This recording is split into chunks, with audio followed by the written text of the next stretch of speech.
Bonjour Maude. Bonjour Damien, On bonjour à tous. s'intéresse avec vous ce matin au chocolat parce que s'ouvre évidemment aujourd'hui le salon du chocolat qui fête ses 25 ans. Alors je me suis dit Maude va venir les bras chargés de chocolat. Que nenni, je vais vous décevoir là. Elle est venue les bras chargés de chiffres. C'est déjà bien, pour non? la ligne, c'est mieux. Voilà, exactement, pour vous dire que c'est un business, le chocolat, qui est évidemment un business florissant en France. Alors, un petit quiz d'abord. Est-ce que vous savez, à votre avis, combien de kilos de chocolat on mange, nous, Français, chaque année? Beaucoup trop. Combien, grosso modo? Allez. 3. 7 kilos. Ah, quand même. Et oui, 7 kilos par habitant en France chaque année. Alors, on peut dire c'est énorme. Eh bien, figurez-vous qu'on est loin d'être les champions du monde. Et oui, les champions du monde, ce sont les Allemands avec 11 kilos de chocolat chaque année. C'est quand même pas mal. Suivi des Suisses, puis des Estoniens, des Britanniques et enfin des Finlandais. La France, on n'est que les 6e au niveau mondial, au niveau de notre consommation. Donc, c'est bien, on a encore un petit peu de marge si on veut se faire plaisir.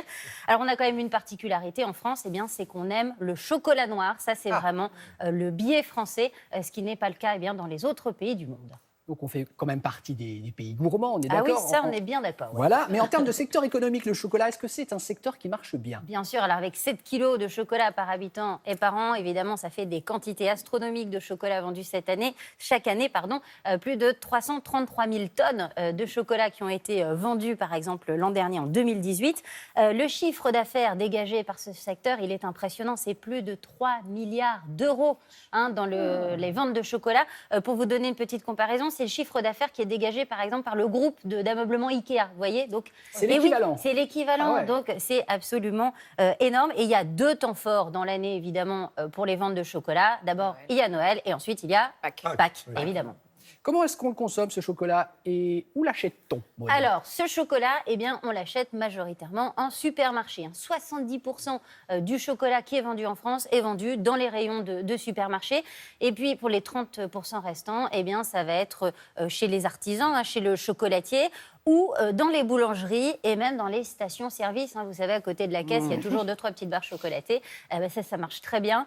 Et sous quelle forme on le mange, ce chocolat? D'abord, sous forme de tablette. Ça, c'est vraiment la principale gourmandise qu'aiment les Français. 32% du chocolat consommé est consommé sous forme de tablette. Et ensuite viennent les pâtes à tartiner, les fameuses pâtes à tartiner, sans huile de palme, si possible.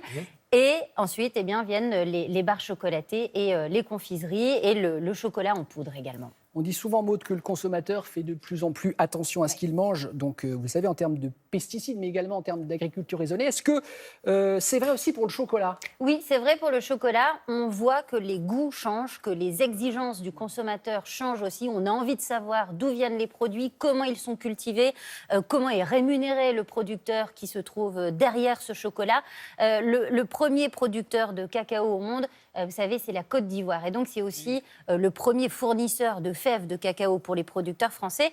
Sauf que la culture du cacao, écologiquement, c'est une catastrophe en ce moment. C'est la 3e cause de déforestation sur la planète. Donc, il y a vraiment du travail à faire. Et justement, la Côte d'Ivoire, donc premier producteur mondial, sachez que là-bas, 90% de la forêt a disparu en 50 ans parce qu'il y a une culture absolument intensive du cacao. Et en plus, ces cultures, elles s'épuisent et donc, on les arrose d'engrais pour les booster. Donc, tout ça, évidemment, se retrouve derrière dans notre tablette de chocolat. Alors du coup, comment on fait pour choisir son chocolat en tenant compte et en faisant attention à tous ces critères? Alors, il y a des labels qui existent, comme pour tous les autres aliments. Le label bio européen, par exemple, qu'on voit, ce petit label vert, ça vous garantit qu'il n'y a pas de pesticides de synthèse qui sont donc mis sur les cacaoyers.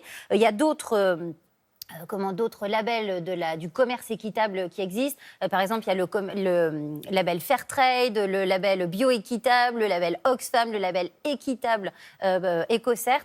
Tout ça, ce sont des indicateurs auxquels vous pouvez vous fier qui vont garantir aussi des conditions de travail pour le producteur, une rémunération minimum aussi pour le producteur qui se trouve derrière tout ça. Si jamais vous n'achetez pas en grande surface, mais chez un chocolatier, là, profitez-en. Vous avez le chocolatier en face de vous, c'est son métier, il connaît très bien ses produits, donc posez-lui. Mais bien sûr qu'il faut le cuisiner, le chocolatier. Posez-lui toutes les questions. C'est important de savoir ce qu'on mange. Et puis, si vous êtes encore hésitant, moi, je vous conseille de vous tourner aussi vers ce que font les associations de consommateurs qui publient chaque année un classement des marques en fonction de l'éco-responsabilité spécificité de chacune. Voilà, quelques semaines des fêtes de fin d'année, c'est pas mal de se renseigner et de savoir ce qu'on va acheter comme chocolat.